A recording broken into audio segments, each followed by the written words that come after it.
Meu amigo torcedor, minha amiga torcedora, a 18ª rodada já teve início e a gente parece que está vendo alguns roteiros se repetirem, né? O jogo do Sport com o Bahia talvez tenha sido um péssimo resultado para o Bahia. E também foi um péssimo resultado para o Sport, porque o Sport não ganhou, né? O Sport não ganha, não consegue vencer e continua sustentando essa lanterna. O campeonato, o primeiro turno já vai acabar. Próxima rodada é a última rodada da ida e a gente não vê o Sport reagir de maneira nenhuma. Por outro lado, o Bahia perdeu a oportunidade de se aproximar um pouco mais lá do pilotão da frente, né? Do pessoal que está lá na frente. E ainda viu também o Mirassol se aproximar ainda mais, né? E aí, falando do Mirassol eu continuo aqui dizendo que é, ao meu ver, a maior surpresa do campeonato, tá? E ontem, mais uma vez, provou isso, mesmo jogando com um time, um adversário totalmente fragilizado, que aí merece todo uma, vamos dizer assim, amplitude no que tange a comentário, a opinião, a análises, etc. O Vasco não é de hoje que apresenta uma vulnerabilidade defensiva, tá? O time lá na frente, mesmo sem intensidade, com pouca criação, do meio para frente, o Vasco ainda consegue marcar uns golzinhos. Ainda consegue, em alguns momentos do jogo, incomodar o adversário, né? Consegue. Ontem isso ficou provado. Perdendo de 2-0, o Vasco ainda encheu de esperança o seu torcedor, inclusive por uma possível virada. Só que o jogo, o time, não é feito apenas do meio para frente. Ainda que esse meio para frente esteja jogando no seu limite do esforço, tá? Para incomodar o adversário e aí correr atrás de um certo prejuízo e conseguir escalar uma montanha enorme para depois desmoronar. Por que depois desmoronar? Porque do meio para trás, o Vasco é um Deus nos acuda. E aí, vale um registro para deixar muito claro que é muito injusto, ao meu ver, colocar a culpa em apenas um jogador. Colocar a culpa apenas em um atleta para dizer que ele é o culpado de tudo, sobre todos os maus resultados. A zaga do Vasco, o sistema defensivo, não se trata apenas de um jogador, é todo ele. É todo ele. Então são erros e falhas individuais que eu sempre falo e coloco, que passa muito pela questão da confiança.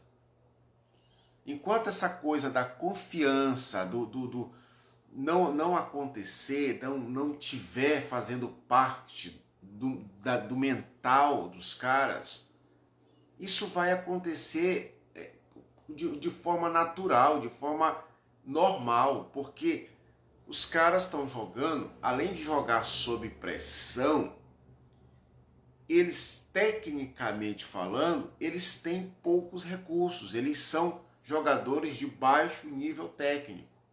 Se eles são jogadores de baixo nível técnico, somado e aliado à pressão que eles já estão sofrendo, os erros são potencializados.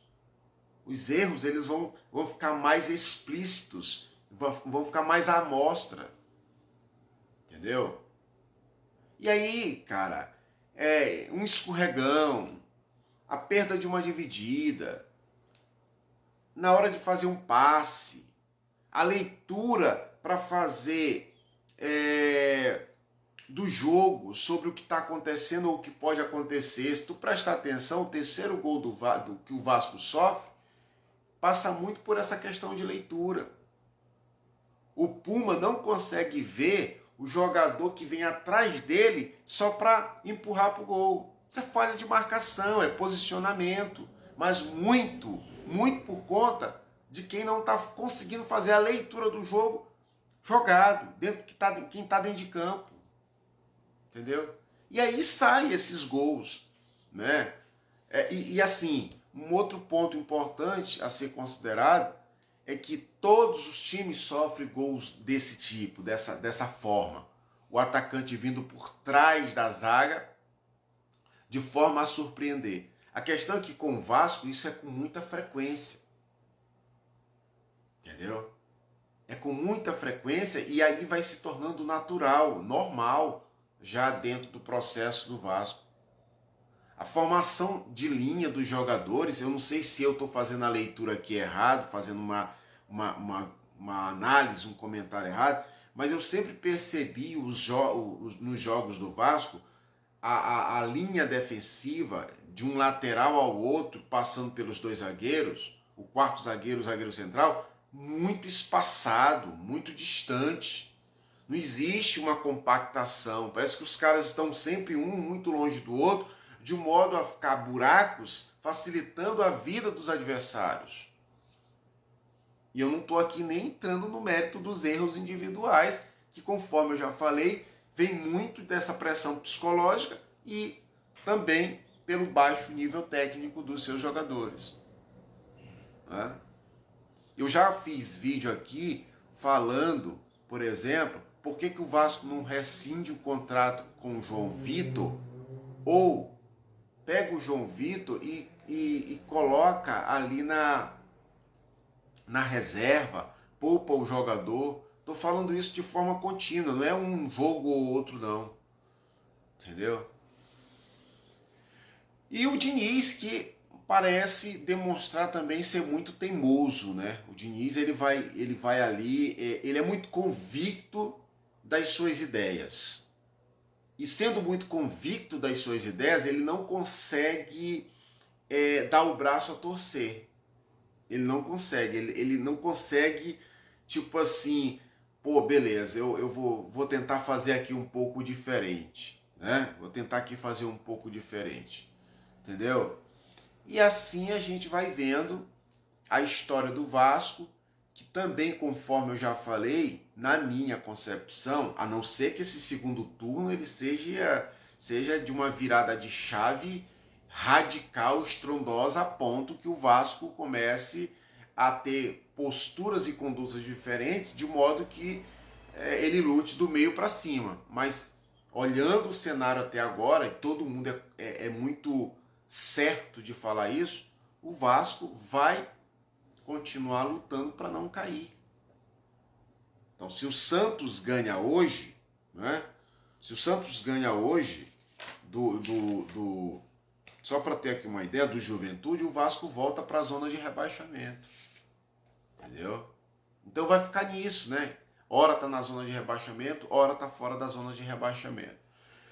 Paciência. O outro jogo foi Fluminense 1, Grêmio 0, né? Mano Menezes, coitado, fica dando desculpa ali, justificando que tem dois zagueiros canhotos, que é difícil. A grande verdade é que o Grêmio não consegue jogar. O Mano Menezes, desde quando chegou ao Grêmio, não conseguiu com o elenco que tem. É verdade, muito abaixo do que poderia ter um elenco melhor o Grêmio, mas o Mano Menezes não conseguiu, não consegue extrair o melhor desse time. Mas fica difícil extrair o melhor de um time que está muito abaixo do que se espera. E o Fluminense está aí agora na tentativa de se recuperar, né? Segunda vitória consecutiva, ganhou no meio de semana do Inter e agora ganhou do Grêmio. É isso. Vamos ver aí os próximos jogos. Abraço.